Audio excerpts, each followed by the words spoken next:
नमस्ते दोस्तों, स्वागत है आपका आज की स्पेशल वीडियो। कल 5 अगस्त का दिन बहुत ही स्पेशल दिन था। कल 500 साल के बाद राम जी की घर वापसी हुई थी। कल का दिन हम सबके लिए बहुत ज्यादा ऐतिहासिक था। कल क्या हुआ था? कल प्रभु श्री राम के मंदिर का भूमि पूजन हुआ था। तो आज हम लोग राम की बात करेंगे। आज हम लोग हमारे प्रभु श्री राम की बात करेंगे। देखिए, प्रभु श्री राम किसी धर्म विशेष के लिए नहीं है, किसी जाति पाति के लिए नहीं है। प्रभु श्री राम हम सबके लिए उदाहरण है। उनका उदाहरण हम सबके लिए सबसे श्रेष्ठ है। उनका चरित्र हम सबके लिए श्रेष्ठ है। उनके जीवन से जो चीज हम लोग सीख सकते हैं, शायद ही हम वो चीज किसी और के जीवन से सीख सकते हो। तो आज मैं आपसे उसी चीज को लेकर बात करूंगा। तो आज का विषय है राम का नाम ही नहीं, राम का काम भी।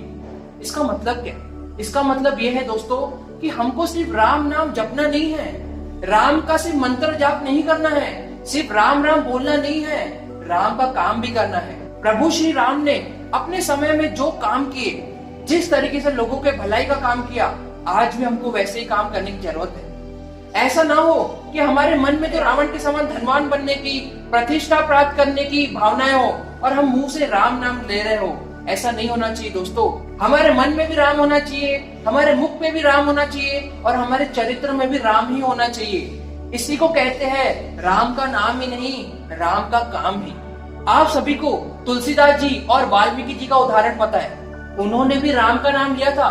तुलसीदास जी, जिनको अपनी पत्नी से बहुत अधिक प्रेम था, उनके प्रेम में, उनके मोह में वो समुद्र पार करके चले गए थे, नदी पार करके चले गए थे। और वे जब नदी पार करके अपनी पत्नी के पास पहुंचे तो उनकी पत्नी ने क्या कहा, आपको पता है?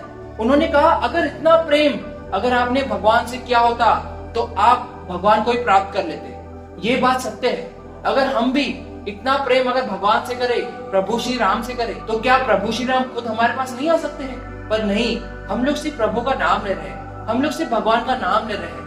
हमको उसके समान काम भी करना पड़ेगा।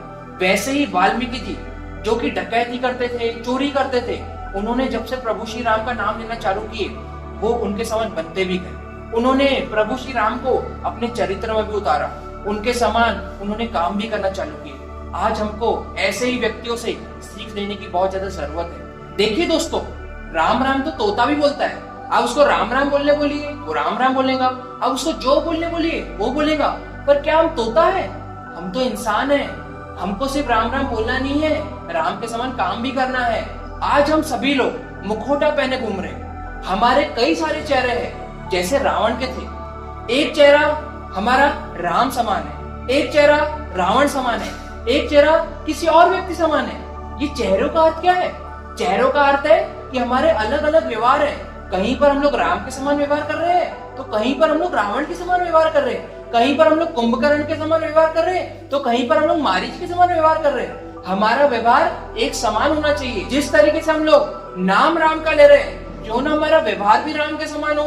तो क्या बोलते हो आप लोग? क्या इससे हमारी पूरी दुनिया बदल नहीं जाएगी? लोग कहते हैं सतयुग आने वाला है, राम का युग आने वाला है। राम का युग सिर्फ राम मंदिर बनने से नहीं आएगा। राम का युग अपने आप में राम को जागृत करने से आएगा। अपने आप में राम के गुणों को जागृत करने से, उनके चरित्र को अपने अंदर ढालने से आएगा। हमको मुखौटे लगाने की जरूरत नहीं है। हम सबको एक चेहरा, एक मन, एक शरीर, एक चरित्र, इन सब की जरूरत है। और इसकी प्रेरणा हमको सिर्फ प्रभु श्री राम से मिल सकती है। तो उम्मीद है जो विचार मैं आप सभी तक पहुंचाना चाहता हूँ, वो आप सभी तक बहुत अच्छे तरीके से पहुंच गए होंगे। तो तब तक के लिए जय श्री राम और आप सबको बहुत बहुत बधाई। धन्यवाद।